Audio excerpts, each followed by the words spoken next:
Bismillahirrahmanirrahim. Assalamualaikum warahmatullahi wabarakatuh dan salam sejahtera.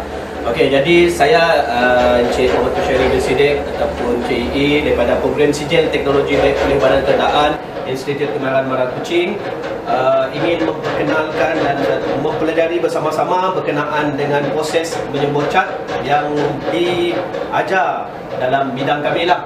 Okey, sebelum itu saya ingin memperkenalkan bahan-bahan yang digunakan, yang selalu keperluan yang digunakan semasa kerja-kerja menyembur cat. Jadi untuk tetapan ramai, di sini kita ada berbagai jenis-jenis bahan yang perlu semasa kerja-kerja menyembur cat. Jadi untuk hari ini saya perkenalkan dulu. Jadi di sini yang pertama sekali kita kena ada cat. Ini kita panggil sebagai cat untuk terpulanglah kerja-kerja menyembur cat apa yang diperlukan. Okay, dan berpandukan dengan kehendak pelanggan. Ada pelanggan yang jenis nak cat yang lebih bermutu tinggi. Okay. So hari ini saya akan menyembur sebuah kenderaan yang catnya berwarna hitam. Okay. Dan selain itu, ini adalah thinner. Thinner kita panggil sebagai 2K thinner, sesuai untuk bancuhan cat yang hendak disembur. Kita ada dua jenis thinner, satu local thinner dan satu 2K thinner. Okay. Biasanya kebiasaannya untuk menyembur sebuah kenderaan kita gunakan 2K thinner. Selain daripada itu, satu lagi benda yang penting untuk kerja-kerja menyembur, kita panggilnya sebagai wax remover ataupun silicone remover. Kegunaannya adalah untuk membuang grease ataupun kesan-kesan minyak pada kenderaan sebelum kerja-kerja menyembur. Jadi hendaklah disapu dulu bagi mengelakkan kecacatan ataupun kerosakan semasa kerja-kerja menyembur. Okey. Dan bahan yang keempat adalah kita panggil sebagai clear coat.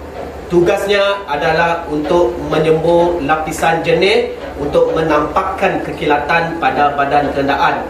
So kita datangkan sekali dengan hardener. Hardenernya adalah tugasnya sebagai pengeras. Okey, jadi ada 4 bahan yang digunakan. Tetapi kita kena tahu juga berkenaan dengan safety ataupun PPE. Di sini saya tunjukkan keperluan ataupun pakaian yang digunakan adalah menggunakan jaket semasa menyembur, okay, bersafety boot, dan yang paling penting sekali adalah mask ataupun respirator. Okay, jadi benda ni amatlah diperlukan untuk menitik beratkan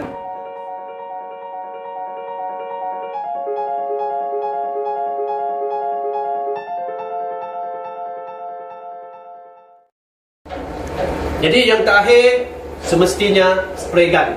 Spray gun tujuannya adalah untuk menyembur. So, jadi sebelum kerja-kerja menyembur, pastikan dalam keadaan bersih dan dalam keadaan baik bagi mengelakkan benda yang tidak diingini berlaku semasa kerja-kerja menyembur.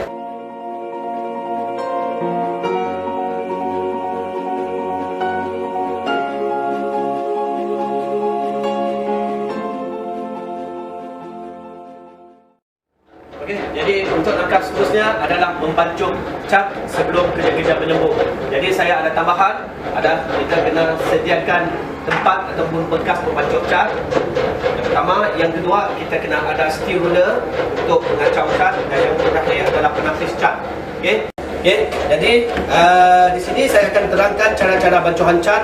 Untuk cat metalik, bancuhannya bersama dengan 2K thinner seperti yang saya kenalkan tadi.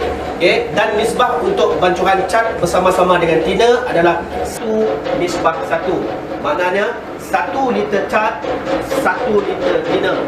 Okay, jadi itu yang biasanya ratio untuk bancuhan cat. Dan saya peringatkan sekali lagi, untuk kerja-kerja menyembur, pastikan menggunakan 2K thinner.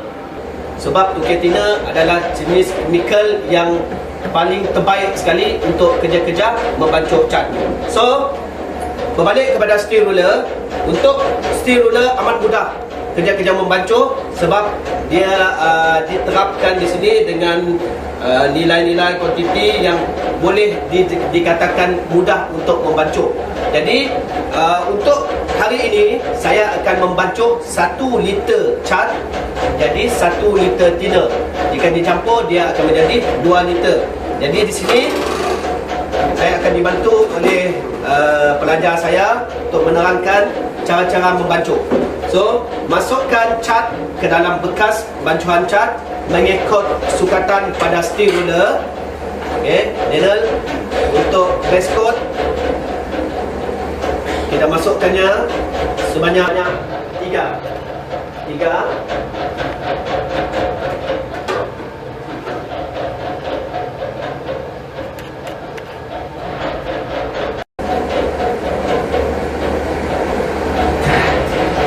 Hati-hati semasa menuang cat ke dalam bekas, dikuatiri takut cat tumpah, membazir.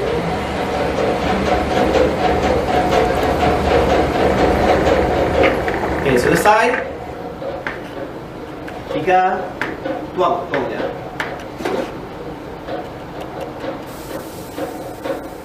Kadang-kadang terlepas pun kita kena agak-agak juga. Okey. Kuantiti sebanyak 3. So kena masukkan thinner. Tujuan thinner selain itu adalah sebagai pencair.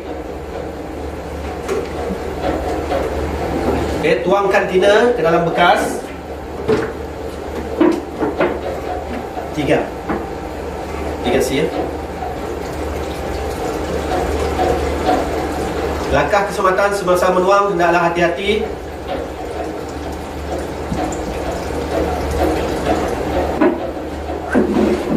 Dan amat mudah untuk kerja-kerja membancuh cat. Gaul.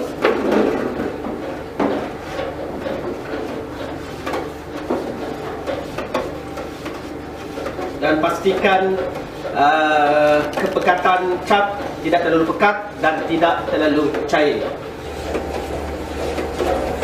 Dan kadang-kadang bergantung kepada pengalaman seseorang lah. Kadang-kadang kita ada juga jenis menggunakan yang jenis jam mandi bersama dengan viscosity cup. So kadang-kadang ini benda ni steel ruler kita dah ada. So amat mudah kita melakukan kerja-kerja membancuh cat. Okey, jadi selesai. Jadi inilah langkah untuk membancuh cat sebelum kerja-kerja menyembur. Okey.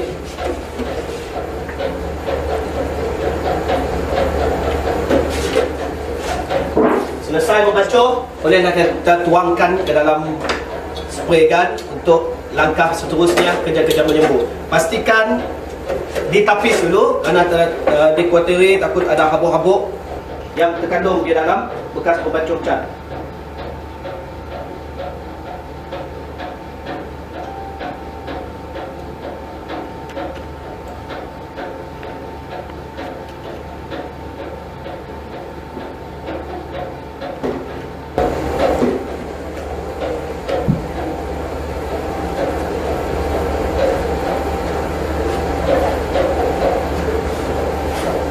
So, begitulah langkah kerja-kerja untuk membancuh cat dan kerja-kerja sebelum menyembur.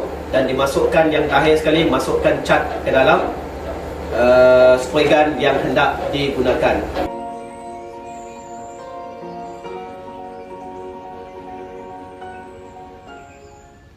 Okey, jadi langkah seterusnya adalah untuk kerja-kerja menyembur, di mana kita perlukan hose sebagai menyalurkan udara. Dan sebelum itu, di sini saya nak terangkan sikit peralatan yang digunakan, iaitu air regulator. Digunakan untuk menghalang air daripada kompresor untuk keluar dalam hose dan menyalurkan pada angin yang menyebabkan keselatan ketika menyembur. Jadi amat mudah, masukkan hose coupling male kepada female dan uji dulu. Dan sebelum kerja-kerja untuk menyembur, pastikan uji pada bentuk semburan sama ada sesuai untuk kerja-kerja menyembur pada sebuah kenderaan. Okey. Jadi di sini saya sediakan kerja-kerja untuk uji adalah bentuk-bentuk mana setiap kali menyembur pastikan dapat bentuk hujung. Okey. Sekiranya dalam keadaan bulat tidak sesuai untuk sebuah kenderaan, pastikan uji dulu dalam keadaan yang hujung. Okay? Dan pastikan fluid adjustment di adjust dengan betul, pengeluaran angin, pengeluaran tender, pastikan dalam keadaan yang betul. So, langkah seterusnya adalah kerja-kerja menyembur sebuah kenderaan. Jadi yang penting sekali pastikan menggunakan safety PPE iaitu mask.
begitulah tadi, sekian saja demonstrasi daripada saya berkenaan dengan yang pertama sekali pengenalan kepada bahan-bahan, yang kedua teknik-teknik pancuh cat, yang ketiga uji bentuk sumberan, dan yang terakhir sekali adalah kerja-kerja menyembuh. Jadi yang di luar sana terutamanya kepada remaja-remaja, jadi pergunakanlah skill yang sedia ada, sebab di mana Institut Kemahiran Mara Kuching bukan saja dalam bidang saya, macam-macam bidang yang terdapat daripada IKM amatlah berguna kepada remaja-remaja yang lepasan IKM terutamanya. Jadi jangan lepaskan peluang anda, masuklah ke Institut Kemahiran Mara Kuching sebab ia boleh menjana masa depan anda. Sekian, terima kasih.